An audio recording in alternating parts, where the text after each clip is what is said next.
All right, welcome back to the listener's commentary on the letter of James. In our last session, we looked at the second half of verses 2 through 12. 2 through 12 revolves around this idea of trials and how to respond to those trials. And what's not obvious in most English translations is that verses 13 through 18 is linguistically connected to verses 2 through 12. And it's connected specifically by the word temptation. The word translated trial in verse 2 or trial in verse 12 is pyrosmos. Well, the word translated temptation or related to tempt in verse 13 is the verb form of pyrosmos. And so we're connected linguistically, verbally, by this common word. And that is very frequent in James. That's one of James's main ways of connecting thoughts together is through a key word, a common word. And so we're still dealing with trials and temptations. And let's just clarify the meaning of this word. The word pyrosmos as a noun is a trial, but it can also be a temptation. And the basic idea of the word pyrosmos is it's some sort of test, and it can be a test that comes from outside you, hence a trial test.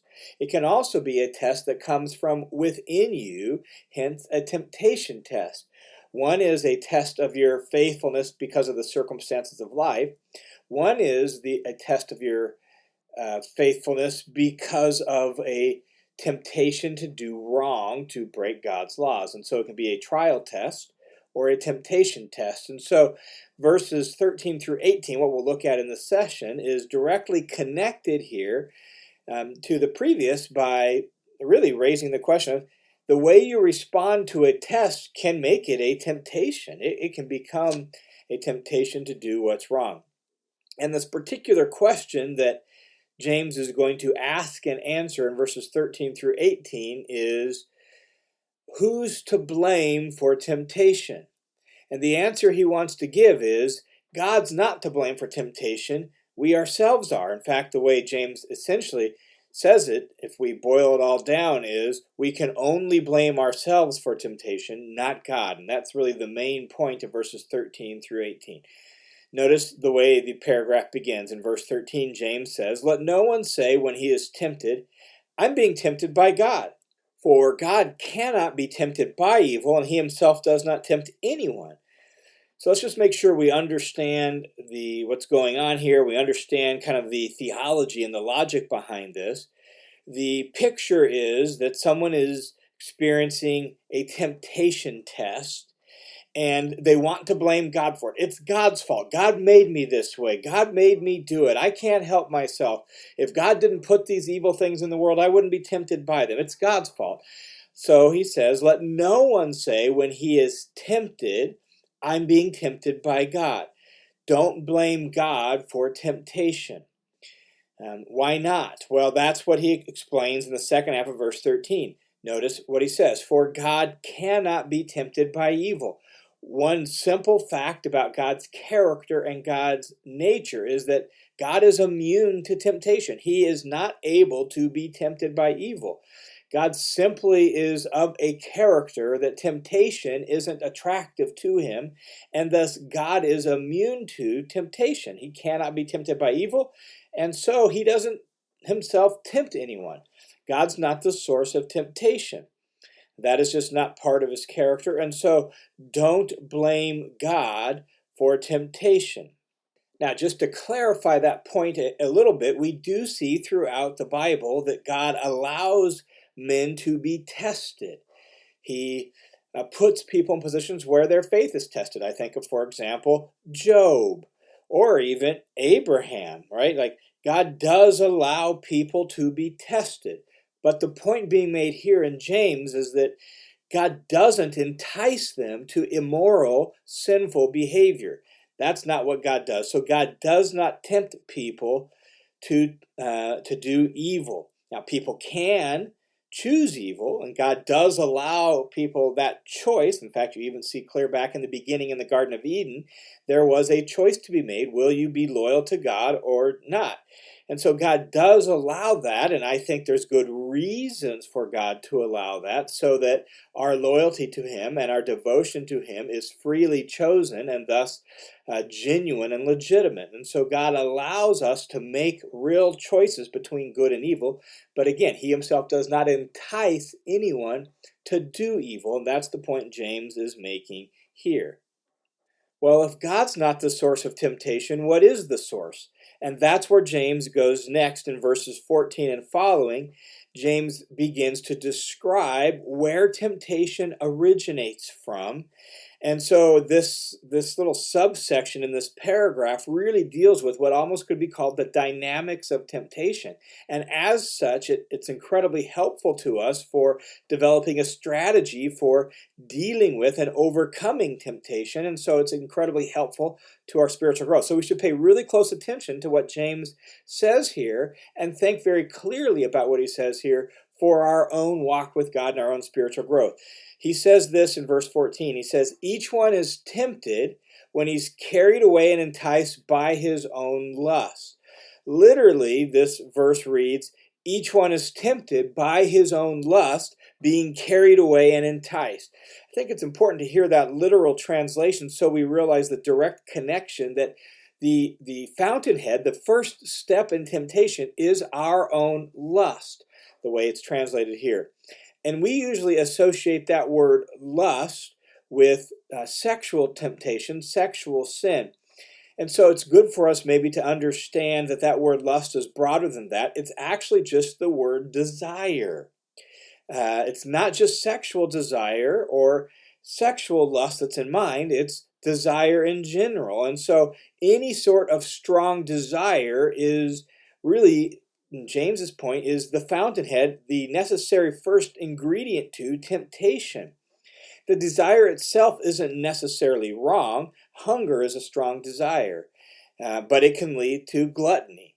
Sleepiness and fatigue is a strong desire, and it's not bad, but it can lead to laziness. Sexual desire is a strong desire, and God created us with it. In fact, it's part of God's good world. It's not wrong in and of itself, but it can lead to immorality and sensuality and illicit sexual behavior. So the desire itself isn't the sin, but the desire is what temptation plays off of. It's necessary to the temptation in order to lead us to sin. And so our own desires are a necessary ingredient in temptation. And for example, you could put me personally in a room with all the alcohol in the world, and there's no temptation towards drunkenness. Zero. I have no desire to that. I don't even like the feeling, of a minor little buzz from drinking an occasional beer, right? I don't like that. I have no desire to drink and drink and drink and drink and get drunk. Zero. But you put me in a room with other things with which I have a strong desire, and those desires now are tending in a sinful direction. Now temptation has a beachhead in my heart, and I'm going to have to deal with that, right? That's James's point, is that if we're going to take an honest and hard look at temptation, well, it begins with the desires we allow to grow within ourselves, and then temptation tugs at and pulls at, and it plays off of and entices us based on those desires. And so sinful actions begin at the level of desire. That is James's point. And notice what he says there in verse 14 is that when we are enticed and carried away by those desires, when those desires trick us and trap us into not seeing the consequences of our behavior and making poor choices, sinful choices, that's what leads to sin. And so it starts with desire. It starts to being really tricked and trapped by those desires and being enticed by those desires in a sinful way. And then verse 15 continues the sequence. James says, then, continuing the sequence, then when lust, that is, when desire has conceived, it gives birth to sin. And he's using this imagery of conception and birth to picture what happens to our desires. And so you have this this desire that is being twisted and played off of and enticed by temptation. Now it's been conceived, I think, in actual kind of practice of the sequence of sinning. We should think of that conception as when we entertain that desire, when we entertain that enticement in the wrong direction, in the sinful direction, when we maybe even begin to plan how we might carry out or fulfill that desire in some sort of illicit and sinful sort of way. That's the conception. We don't just shoo the desire away. We don't just shut it down immediately. We entertain it. We dwell on it. We let it sit around for a little bit. We maybe even kind of conceive of how we could fulfill that desire. At that moment, we're trapped. And James says, now it gives birth to sin. And so desire, being tricked and enticed, now conceiving and entertaining, and all of a sudden that leads to sin. And that's the sequence of how sin begins. It begins with our desires, and then enticing and dwelling on and conceiving and sinning. And then he goes on in verse 15 and says, when sin is accomplished, when it's carried out and conducted, it leads to death. It brings forth death. And so sin promises good, promises pleasure, promises all these things, but really it's a dead-end street. It brings forth death. It gives birth to, it leads to condemnation and death, which is in sharp contrast to the pleasure and the life and the excitement that it promises and yet fails to deliver on. Now, before we look at the rest of this paragraph and see where James goes next, let's just pause right here and reflect briefly on this sequence that James has shared with us, and let us learn some lessons for our own spiritual growth from it. First off, well, what about the devil? Isn't he involved in temptation? Yes, right? Scripture routinely tells us that. Your enemy, the devil, prowls about like a roaring lion, seeking someone to devour, but you should resist him. That's 1 Peter, right? So we know the devil's involved in temptation. He's called the tempter. We know he's involved. James isn't trying to eliminate the devil's role or responsibility. He's trying to emphasize our own individual responsibility, that we are responsible. Don't blame God for something you're responsible for. It's really easy to do, and so James is highlighting and emphasizing our own individual responsibility. Second, when we look at this sequence, I would also say that it's really important, therefore, for us to realize that since desire is the fountainhead of sinful behavior, it's not enough just to manage our behavior, though it might be a necessary first step. Ultimately, we want to have our desires transformed so that temptation does not have really any material to play with in our life. It doesn't have any fuel to fire its passions and its desires, right? And so ultimately, what needs to change is our desires so that we don't desire what's wrong, but instead we desire what's right. That's why Augustine famously said, love God and do what you want. Because as your love for God grows and increases, you'll begin to love what God wants, and your desires will be the things that please God and the things that God desires. And since God himself is so pure that he can't be tempted by wrongdoing, the more we love God, the more we'll be able to do whatever we want, because what we want will be what God wants. And so we need our wants to change. And that's one of the major implications of this section for us with regard to our spiritual growth, is that we should pray regularly for and put things in place in our life for our desires themselves to be sanctified and transformed by the Spirit of Christ within us. Okay? Now, continuing on in this paragraph, James in verse 16 then goes on and says, don't be deceived, my beloved brethren. And you could almost put a colon after that. He's continuing this idea of don't blame God. It's not God's fault when we sin. God doesn't lead us into evil. So don't be deceived, my beloved brethren. Don't be tricked to think that God is the source of temptation and evil, of sin and death. Well, that's a deception. That's a lie. In fact, it's the very first deception lie. Look back at where the very first sin occurred in the story of the Bible, Genesis chapter 3, and the devil deceives Adam and Eve into thinking that God's holding out on them, that God knows that they really would be better off if they have this. And so to doubt God's character is at the heart of temptation. So don't be deceived, my brethren. And then James goes on. And he goes on and tells us what he doesn't want us to be deceived about. Here's the truth. Here's what you need to know. Verse 17. Every good thing bestowed and every perfect gift is from above, coming down from the Father of lights, with whom there is no variation or shifting shadow. And so, God isn't the giver of bad gifts, and God doesn't lead us into evil. Rather, God is the giver of good gifts, and every good thing bestowed and every perfect gift comes from Him, comes from God Himself, coming down from the Father of lights, a unique description for God there, the Father of lights. And so God is the giver of good gifts, and they come from Him. What does Father of lights refer to? Well, the light that James seems to have in mind by virtue of the language he uses here is the heavenly lights, the sun, the moon, the stars, that God is the Father of lights. He seems to be referring to God's role as creator. So he is the Father, the creator of all the heavenly lights. And those lights are predictable. Those lights, yes, they vary, they shift, but they do so in predictable patterns that we can actually judge things by. And so James goes on and says, with whom there is no variation or shifting shadows. Those heavenly lights move, they shift.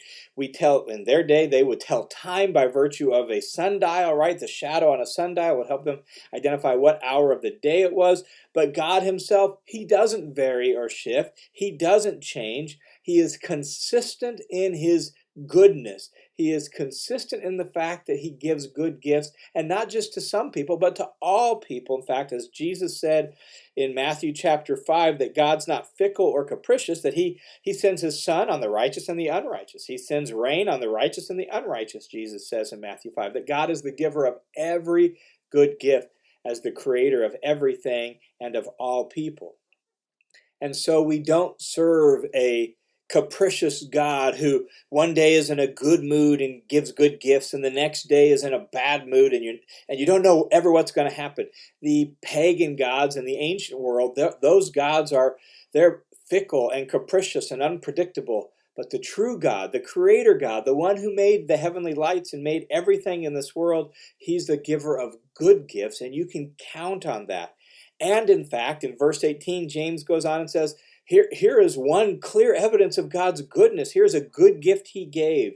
Verse 18 says, in the exercise of His will, He brought us forth by the word of truth, so that we might be, as it were, the first fruits among His creatures. Literally, it says, in the exercise of His will, literally is having willed. It's probably causal, meaning because God willed it so, because of His will. Here's something that God willed. Because of His will, He brought us forth by the word of truth, referring to regeneration, referring to the new birth. So God gave us birth. He brought us forth. It's the idea of giving us birth, and this second birth, being born again. And so the point seems to be that this good, giving, unchanging God gave us birth, and so we're His children. And we can expect to receive good things from His hand. So don't doubt God. Don't mistrust His goodness and His faithfulness. That's what leads to temptation and sin in the first place. And notice it says He brought us forth by the word of truth, by the message of truth, the proclamation about Jesus, by the proclamation of true things. And so He says we might be, as it were, the first fruits among His creatures. The first fruits. Remember, James is a Jew writing to Jewish Christians. The first fruits under the Old Covenant and in the law were offered to God as like the first part of your crops from your field. And they were offered to God, and they were thus sacred. And so James's point is we, meaning his original audience, he and those first Jewish believers in Jesus early on in church history, they were like the very first offering of God's new people formed in the Messiah. That, as Blomberg and Camel say in their commentary, the first generation of Christians anticipated the rebirth or new creation of many more redeemed people in future ages. And so they are like the first fruits offered to God, and there's more to come. And so we are like the first fruits, he says, among God's creatures. The point here is that God is a giver of good gifts, and in his goodness, he brought us forth to be his children, and so we can count on him and we can trust him. And so what we see in this whole section, going clear back to verse 2 really, is that James presents two ways of responding to trial tests and temptation tests.